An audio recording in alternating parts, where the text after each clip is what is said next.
Que a paz do Senhor esteja presente na sua vida. É um prazer, mais uma vez, estar aqui com você. Você que já está acostumado com os nossos comentários das lições bíblicas e você que está pela primeira vez nos visitando nesse programa, a Escola Bíblica Dominical na Web TV.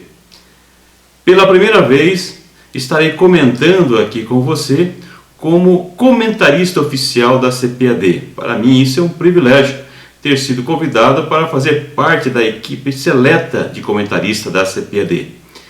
Fiz o comentário dessas lições bíblicas de jovens, que nós estaremos estudando sobre a Epístola aos Romanos. A Epístola é escrita pelo apóstolo Paulo, que traz uma profundidade teológica muito grande, que teve um grande impacto na questão da fundamentação teórica a respeito da doutrina bíblica do cristianismo. Mas não somente isso, nós vamos ver que essa epístola também teve um grande impacto na formação de muitos pensadores cristãos, os pais da igreja, e em especial no momento impactante da história da igreja, que foi o momento da reforma. Nesse trimestre, nós vamos estudar com muita propriedade os comentários que o apóstolo Paulo escreveu a esta igreja que estava em Roma e que ele tinha um grande amor. E nós vamos ver que nessa epístola o apóstolo ele transmite algo muito pessoal. Então nós vemos que essa epístola, ela além de ser teológica, é uma epístola que traz um aspecto muito pessoal do apóstolo quando ele coloca isso, expõe para os seus destinatários originais e também nós que somos os destinatários dos dias atuais. Eu fiz um comentário, como já é de costume para a CPAD, dos comentaristas, uma abordagem mais focada para os professores, porque nós vemos que os vídeos da CPAD não concorrem com os demais vídeos, como por exemplo o portal EBD, que há anos tem contribuído para o crescimento da escola dominical, para a capacitação dos professores ao redor do Brasil e outros países também. Os meus amigos evangelistas Caramuru, Henrique, também Fábio Segatin, que tem grandes contribuições para o crescimento da escola dominical na formação dos professores, também o pastor Aguinaldo Betti, que tem feito grandes comentários de adultos, jovens, inclusive para juvenis. Então são vídeos que não concorrem com o vídeo da CPAD. Nos vídeos que fiz comentários para a CPAD, atendendo aí ao jornalista Jorge Andrade, nós fizemos os comentários focando os objetivos da lição e como alcançar os objetivos da lição. A interação, que é o momento do comentarista junto com o professor da Escola Bíblica Dominical. E por fim, faço os comentários de orientação pedagógica. Qual a metodologia, no meu entender, mais adequada para você apresentar o tema da lição ou alguns tópicos específicos da lição? E como prometi, nos vídeos gravados para a CPAD, continuarei fazendo aqui os comentários tratando da introdução, dos tópicos e as considerações finais de uma forma mais detalhada das lições, porque entendo que é uma contribuição para os professores, que em especial que moram no interior, que não têm acesso à biblioteca, não têm acesso a grandes livrarias, e esses comentários auxiliam na preparação da aula, bem como também os alunos e alunas para estudar previamente as lições. Na lição de hoje, a primeira lição do trimestre, que é uma lição introdutória ao próprio trimestre, nós vamos estudar sobre as questões introdutórias da epístola, com o título Conhecendo a Epístola aos Romanos.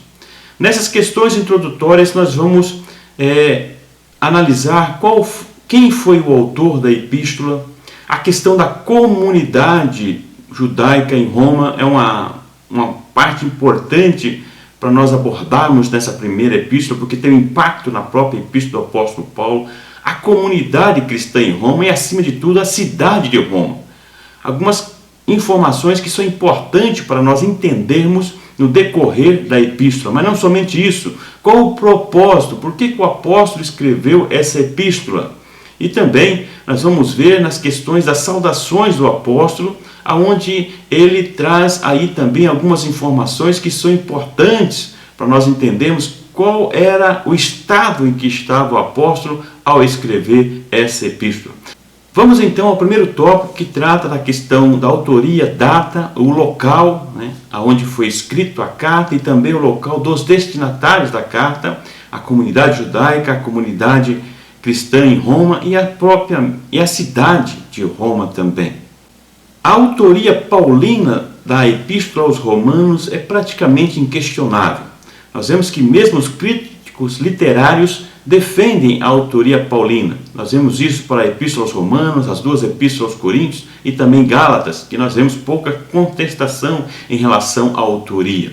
O apóstolo escreveu na sua terceira viagem missionária, provavelmente. Se você pesquisar alguns comentários, você vai ver que as datas vão variar de 55 a 57. Coloco aí uma proposta da data entre 56 e 57 na terceira viagem missionária, quando o apóstolo Paulo estava em Corinto, na casa de Gaio, e ele então escreve essa epístola para uma igreja que ele não havia fundado. É uma questão muito importante nós identificarmos que o apóstolo Paulo não havia fundado esta igreja. Provavelmente essa igreja tenha sido influenciada, fundada a partir do dia de Pentecoste, quando as pessoas que vieram das mais variadas partes do mundo para adorar em Jerusalém, vem naquele evento uma grande transformação, a conversão ao cristianismo e retorno para suas terras, inclusive para os romanos também, que ali foram a Jerusalém, retornam e tem então a formação, provavelmente nesse período após o evento do Pentecoste. Eles retornam e começa então a igreja, tanto de judeus, mas também de gentios. Um ponto interessante é que o apóstolo Paulo não escreveu com as suas próprias mãos, mas ditou para Tércio, que era o amanuense, o escritor, quem escreveu o que Paulo havia ditado, ou seja, alguém que estava auxiliando o apóstolo Paulo na escrita dessa epístola. A cidade de Roma. A cidade de Roma era uma cidade esplendorosa, uma grande cidade da época. Para Roma afluíam pessoas das mais diversas regiões e com as mais diversas características.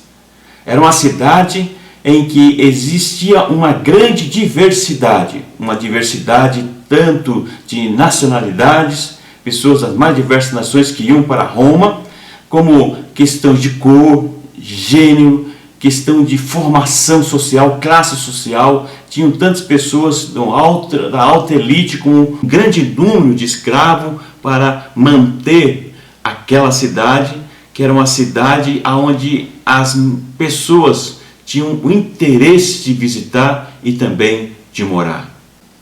Portanto, era uma cidade com uma grande diversidade, não somente dessas questões que mencionei, mas também de questões religiosas, aonde as pessoas que ali iam tinham várias influências na sua formação religiosa e intelectual. Nós vemos nessa cidade grandes empreendimentos suntuosos, luxuosos, em que destacava uma pequena elite que tinha um grande poder aquisitivo e uma grande maioria com pequeno poder aquisitivo. Portanto, a desigualdade social era algo que acentuava nessa cidade de Roma. Outra questão interessante é a cultura helenística, ou seja, a cultura grega, que tinha um grande impacto na formação intelectual do povo de Roma. Nós vemos que o Império Romano havia dominado o Império grego, mas a cultura grega ainda prevalecia. Sabemos que a cultura romana era forte, latina era forte, mas a cultura grega predominava, não somente na questão da língua, na questão do comércio, mas também na questão da arquitetura e assim por diante. Então a cultura grega era algo que também tinha um destaque na formação dessa cidade e a influência nos moradores dessa cidade. Na questão religiosa, o politeísmo era muito forte. Nós vemos a influência da religião grega também, juntamente com a cultura grega, vem a questão religiosa, onde nós vemos que muitos deuses do panteão, ou deuses que faziam parte do panteão grego, tinham seus nomes trocados pelos romanos, mas eram os mesmos deuses com nome trocado em que eles adoravam. Então o politeísmo era muito forte, e também a questão do culto ao imperador, que era algo que vinha ao impacto da cultura do cristianismo, aonde teriam que adorar ao imperador como Quírios. Mas nós vamos ver mais à frente que a igreja, muitas vezes influenciada pelo próprio judaísmo, tinha uma certa liberdade religiosa, mas existia a influência desse politeísmo na igreja também. Portanto, o apóstolo Paulo, ao chegar em Roma, provavelmente lá pelos anos 60, encontrou uma cidade cosmopolita, com uma grande diversidade e com quase 1 milhão de habitantes. A comunidade judaica em Roma. Dentre a comunidade judaica em Roma, existiam simpatizantes do Império Romano e também aqueles que eram contrários ao Império Romano, que era a sua maioria. Entre os favoráveis nós vemos aí os herodianos e saduceus, e entre os contrários, em especial os fariseus e os zelotas, que eram revolucionários. Mas nós vimos que os judeus, eles tinham certa influência na própria comunidade em Roma, no Império Romano.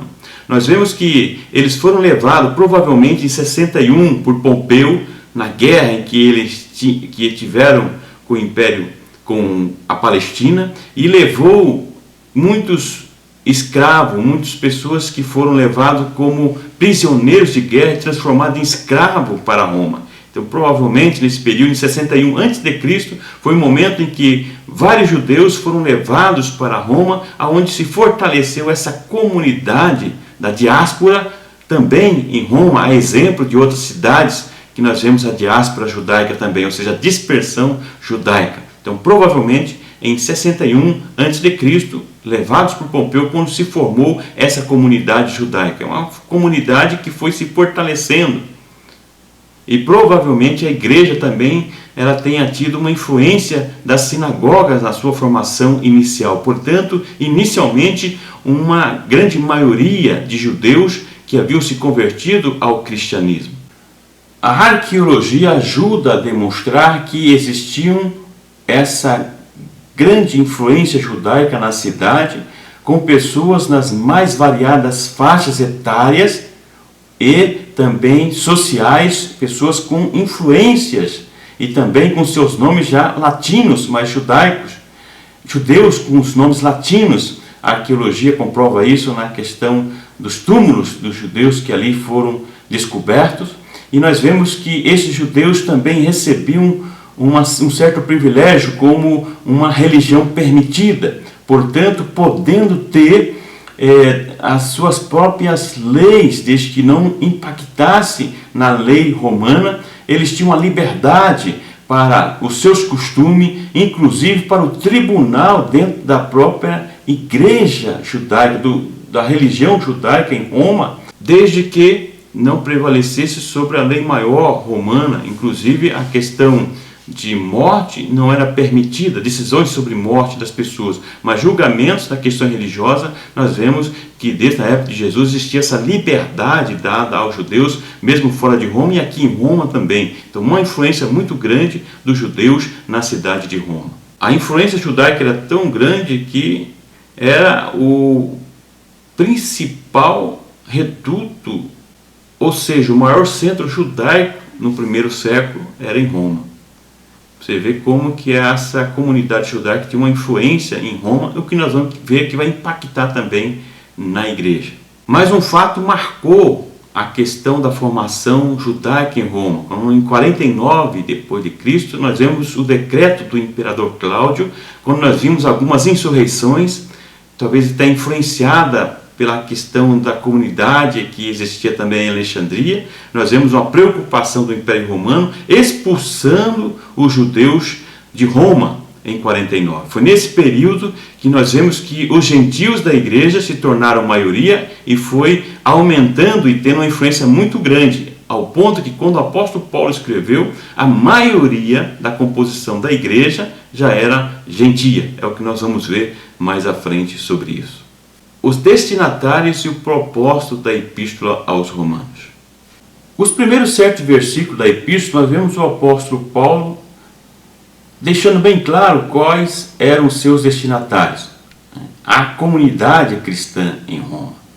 Nós vemos que o apóstolo Paulo, a exemplo de outras epístolas, ele aqui também defende o seu apostolado, se apresenta como servo, mas nós vemos ele se apresentando na mesma estatura dos profetas do Antigo Testamento, defendendo o seu apostolado como faz na demais epístola também, uma vez que ele não foi o fundador desta igreja, exigia que o apóstolo Paulo fizesse uma apresentação mais formal. E aqui nós vemos ele enfatizar a autoridade do seu apostolado, o seu chamado, e ele se apresentando como servo daquela igreja.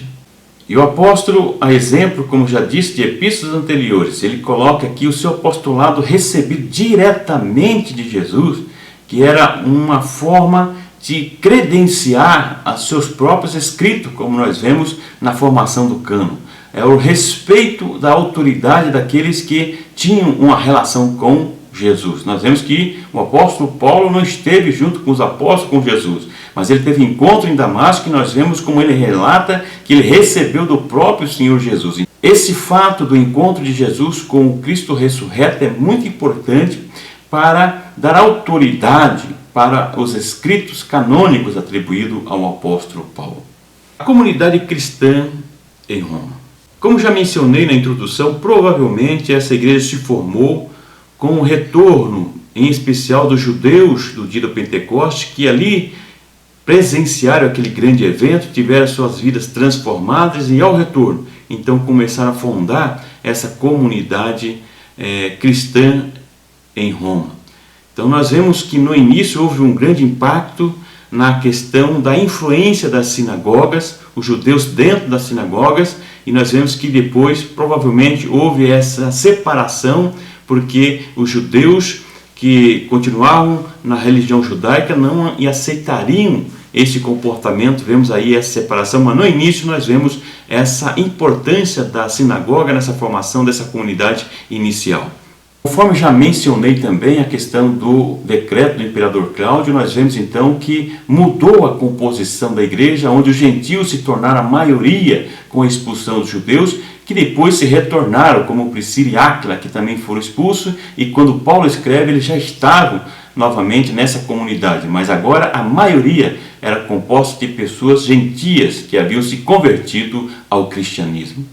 Provavelmente o apóstolo Paulo chega 5 anos depois da escrita, logo depois dos anos 60, ele chegando e encontrando então essa igreja com essa composição.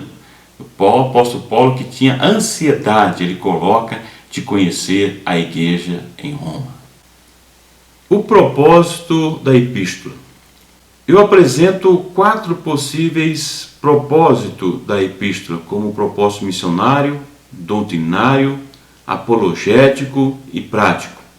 Mas deixo aí uma ênfase para o propósito apologético, ou seja, aonde nós vemos o apóstolo defendendo o fundamento da fé cristã em relação à grande rivalidade que estava acontecendo entre os judeus convertidos ao cristianismo e os gentios. Então nós vemos mais uma vez aqui, não diferente das demais igrejas que o apóstolo Paulo havia fundado e participado, esta igreja que ele não havia fundado, mas nós vemos que se repete esse grande conflito entre os judeus convertidos ao cristianismo e os gentios que haviam se convertido ao cristianismo, porque os judeus, eles em determinado momento estavam em dúvida em relação à justificação pela fé, a necessidade da lei e dos rituais para a justificação, e convencidos alguns do retorno, da necessidade do retorno à lei e aos rituais, queriam convencer os gentios também dessa necessidade. Então nós vemos o apóstolo Paulo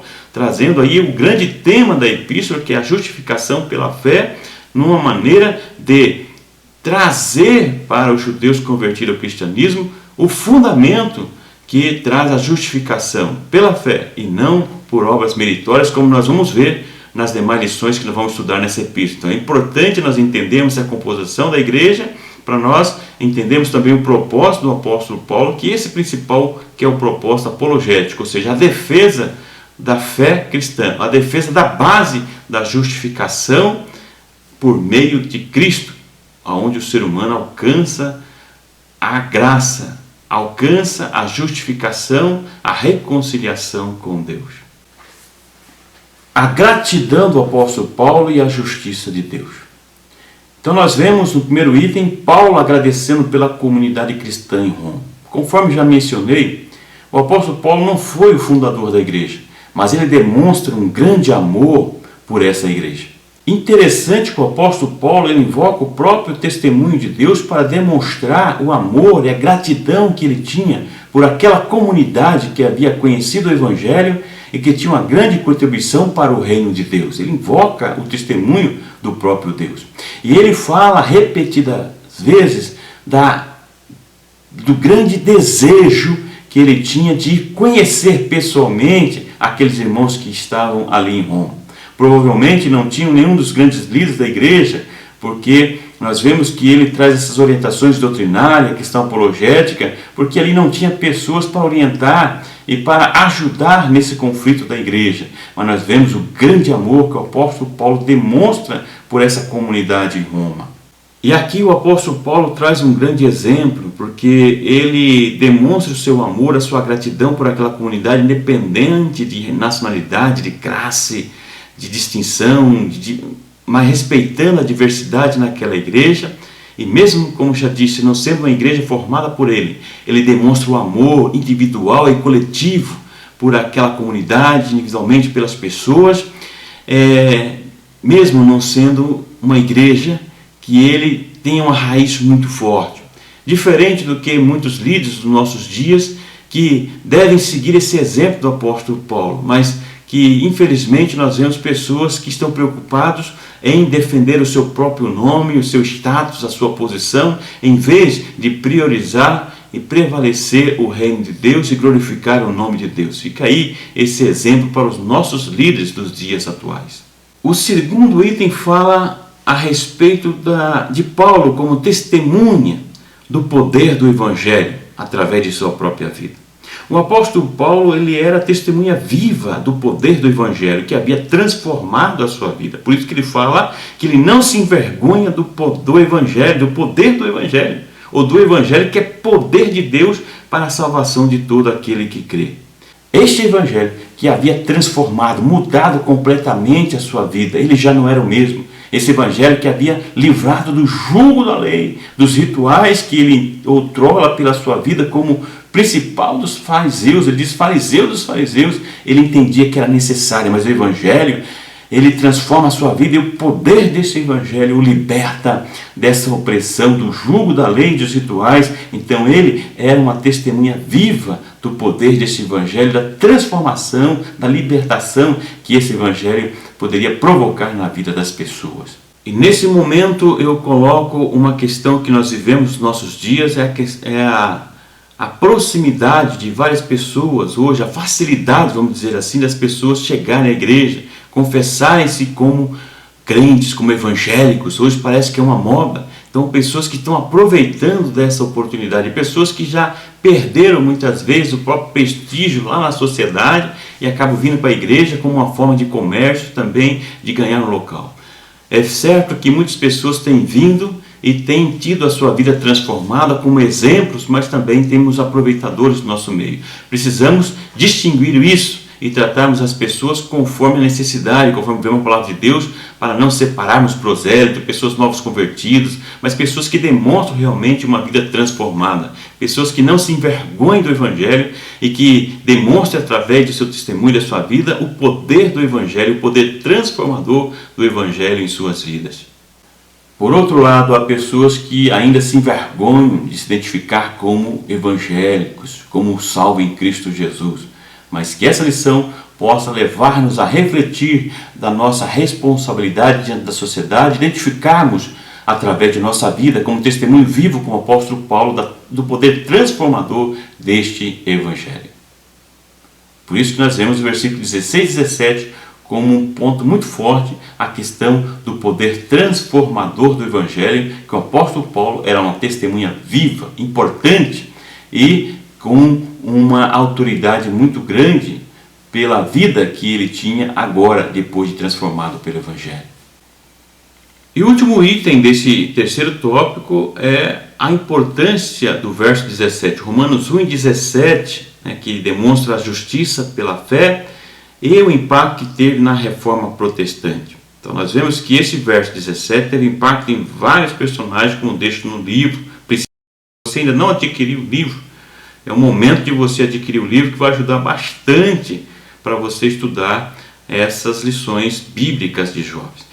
Nas lições bíblicas eu comento 9 capítulos da Epístola aos Romanos, enquanto que no livro eu comento os 16 capítulos. Comento todos os capítulos da Epístola e acrescento algumas informações a mais quando são abordados sobre os novos capítulos abordados nas lições bíblicas. Então o livro é imprescindível, um custo bem acessível e trazendo informações que você deverá guardar esse livro com preciosidade para você estudar, e vai servir na sua vida cristã como um todo, porque a abordagem é muito abrangente. Em especial, o verso 17, nós vemos o impacto que teve na vida do grande reformador Lutero, pois nós vemos que esse versículo impactou de uma forma tão grande, a epístola é especial esse versículo, quando na sua época veio uma questão da venda da indulgência, onde afirmavam que era necessidade de comprar os céus, pagar pelos pecados. Mas nós vemos que aqui ele percebe que a justiça de Deus, a justificação se dá pela fé de forma gratuita. E isso vai impactar de forma poderosa na vida do grande reformador Lutero. Nós vemos o Concílio de Trento, que vai tentar debater essa questão também da justificação pela fé, defendendo a questão da justificação meritória ou por obras, que levava as pessoas a se justificar, porque era o status quo, era defendendo o poder dominante da época, que era a Igreja Católica, que dominava na época. Nós vemos que houve a necessidade de uma grande transformação.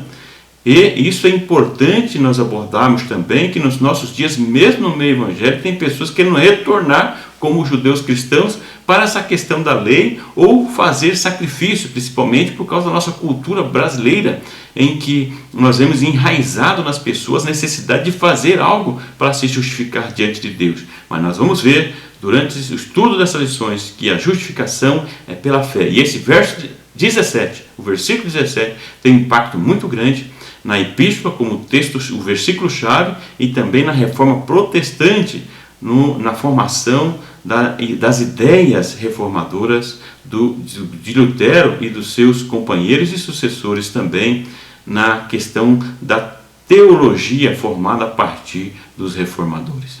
Esse texto, ou esse versículo, é um versículo-chave muito importante, aonde o apóstolo vai usar para demonstrar toda uma doutrina da justificação pela fé, que nós vamos ver principalmente a partir do capítulo 3 e depois no capítulo 4, o exemplo didático de Abraão, que esse versículo tem uma importância muito grande para explicar ou para fundamentar a questão da doutrina da justificação pela fé. Mas fique calmo, nós vamos estudar com mais profundidade, com calma, essa doutrina que é tão importante para a teologia cristã. O que nós aprendemos então nesta lição? Vamos às considerações finais desta lição. Nesta lição nós aprendemos algumas questões introdutórias da epístola, como a data, provavelmente entre 56 e 57, a escrita da carta pelo próprio apóstolo Paulo, ou melhor, escrita por Tércio, que foi o amanuense que escreveu e que Paulo ditou e que trouxe tantas informações importantes e fundamentais para sistematizar a doutrina cristã. Nós vemos que ele estava provavelmente na sua terceira viagem missionária em Corinto, na casa de Gaio, os 13 meses que ele ficou ali, aproveitando também para ditar e escrever essa carta, trazendo uma importante contribuição para a igreja em Roma e, consequentemente, para a igreja cristã ao longo do tempo e também para os nossos dias. Nós vimos também que a comunidade cristã em Roma não foi fundada pelo apóstolo Paulo, que era composta tanto de judeus convertidos ao cristianismo como de gentios. Vimos que no início os judeus eram a maioria, mas que isso, principalmente em 49, mudou essa realidade, os gentios se tornaram a maioria. Quando o apóstolo Paulo escreveu, a maioria era de gentios, E nós vemos esse conflito entre os dois grupos que faziam a composição da igreja, judeus convertidos ao cristianismo e gentios, na sua maioria, e nós vemos como a igreja foi, de certa forma, beneficiada pela influência judaica em Roma. A comunidade judaica, que tinha um certo privilégio por ser uma religião permitida por Roma, e nós vemos que os cristãos também se beneficiaram disso. Mais à frente nós vamos ver o apóstolo Paulo falando da relação da igreja e o Estado, querendo manter esses privilégios para que a igreja pudesse viver em paz.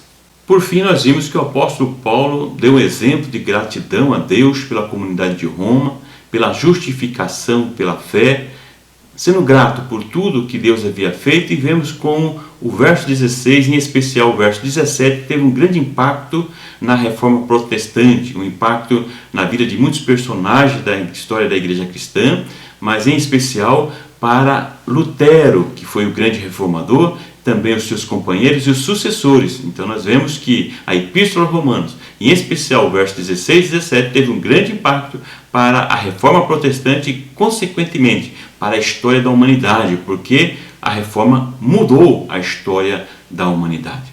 Espero ter ajudado você com esses comentários aprofundados, mas não esqueça que tem também lá o vídeo da CPAD com informações que enfocam a questão do objetivo, como alcançar o objetivo, o momento de interação entre o escritor, que sou eu, e você, que é o professor que vai lecionar os alunos que vão estudar essa lição, e também a orientação pedagógica, orientações de como lecionar e como alcançar o objetivo através da metodologia, e com isso trazendo maiores contribuições para o ensino-aprendizagem.